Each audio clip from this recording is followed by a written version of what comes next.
My stepsister read my correspondence with my girlfriend and showed it to everyone at school. It all started on a seemingly ordinary Friday afternoon. I had just gotten home from school, eager to relax after a long week. My stepsister, Clara, was already in the living room, scrolling through her phone with a smirk on her face. We had never gotten along since our parents married 2 years ago.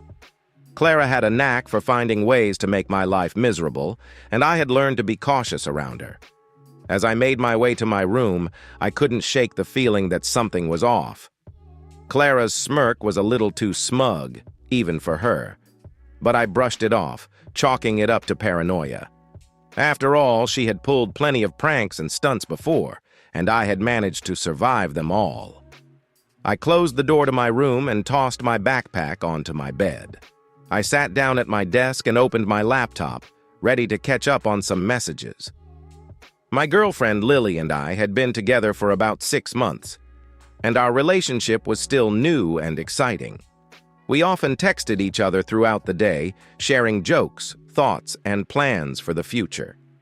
As I opened our chat, a cold knot of dread settled in my stomach. The messages were all still there, but something felt wrong. I couldn't quite put my finger on it until I scrolled up and saw it. A message I didn't remember sending. "You're going to love what happens next." Panic washed over me as I realized what must have happened. Clara had somehow gotten into my laptop and read my private messages. Worse, she had sent a message pretending to be me. My mind raced with possibilities of what she could have done with the information she found. I tried to calm myself, hoping that it wasn't as bad as I feared. Maybe she had just snooped and sent one message as a prank. But deep down, I knew Clara too well to believe that. She wouldn't stop at just reading my messages. She would find a way to use them against me. I spent the rest of the evening on edge, unable to focus on anything else. I texted Lily, trying to gauge if she had noticed anything strange, but she didn't mention anything out of the ordinary. I breathed a small sigh of relief, but the dread lingered. The next morning, my worst fears were confirmed. As I walked into school, I could feel the eyes of my classmates on me. Whispers and snickers followed me down the hallway, and I could hear snippets of conversations that made my blood run cold. "Did you see what he wrote to her? I can't believe he's that sappy. What a loser." My heart pounded in my chest as I realized that Clara had shared my private messages with the entire school. The intimate conversations, the sweet words I had shared with Lily, they were now public knowledge, and I was the laughingstock of the school. I made my way to my locker, my hands shaking with anger and humiliation. I wanted to confront Clara, to make her pay for what she had done, but I knew that causing a scene would only make things worse. Instead, I focused on getting through the day, one class at a time. Lily found me during lunch, her face a mix of concern and embarrassment. "Hey, are you okay?" she asked softly. I nodded, though I could feel the tears threatening to spill over. "Yeah, I'm fine. I'm so sorry about all of this." She reached out and took my hand, giving it a reassuring squeeze. "It's not your fault. I know you didn't mean for any of this to happen." We found a quiet corner to sit and talk, away from the prying eyes of our classmates. I explained to her what had happened, how Clara had gotten into my laptop and read our messages. Lily listened patiently, her expression sympathetic. "I can't believe she would do something like that," Lily said, shaking her head. "What are we going to do?" I sighed, feeling a sense of hopelessness. "I don't know. I just want to get through this day and figure out what to do next." The rest of the day passed in a blur of humiliation and anger. Every whisper, every laugh felt like a dagger in my heart. By the time I got home, I was emotionally exhausted and on the verge of breaking down. Clara was in the living room watching TV with a satisfied smile on her face. I wanted to scream at her, to tell her how much she had hurt me, but I knew it would only make her happier. Instead, I went straight to my room and slammed the door shut. I spent the next few days trying to avoid Clara and the rest of my classmates. I focused on my schoolwork and spent as much time as possible with Lily, who was my only source of comfort during this nightmare. She was incredibly supportive, but I could see the strain the situation was putting on our relationship. One evening, as I was sitting in my room, my phone buzzed with a message from an unknown number. Hesitantly, I opened it. "Hey, I heard what happened. I'm really sorry you're going through this. If you need someone to talk to, I'm here." The message was from a girl named Sarah, who was in my grade but whom I had never really spoken to. Her kind words brought a glimmer of hope, and I decided to respond.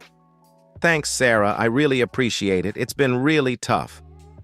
We started chatting, and I found out that Sarah had gone through her own share of bullying and understood what I was going through.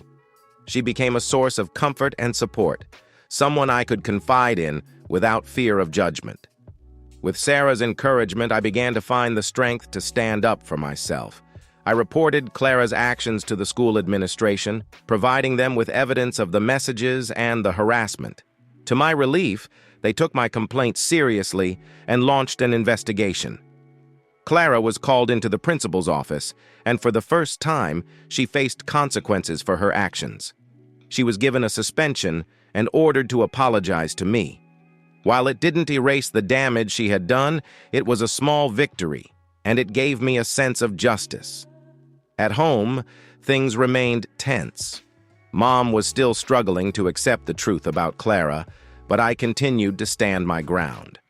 I refused to let Clara's lies define me, and I made it clear that I wouldn't be silenced. With time, I began to rebuild my reputation at school. I focused on my studies, participated in extracurricular activities, and tried to be kind to others, despite the pain I had endured. Slowly, people began to see me for who I really was, not just the person in the embarrassing messages. Sarah and I became close friends, and she introduced me to her group of friends who welcomed me with open arms.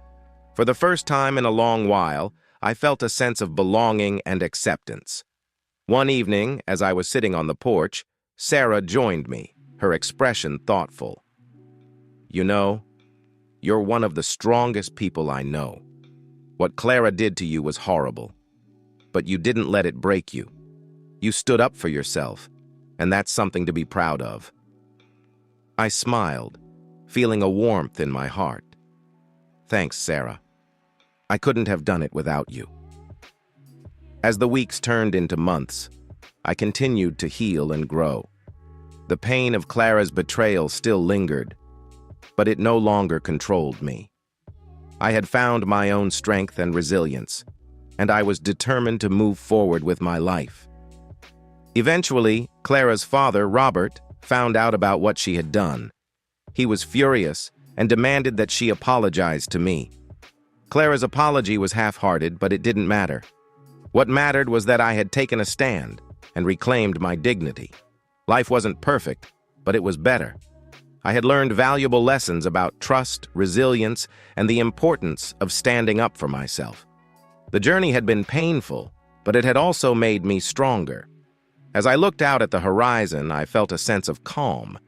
I knew there would still be challenges ahead, but I was ready to face them with courage and determination. I had my friends by my side, and that was enough. And with that realization, I knew that I was going to be okay. No matter what challenges lay ahead, I had the strength to overcome them. And that, more than anything, was the greatest lesson of all.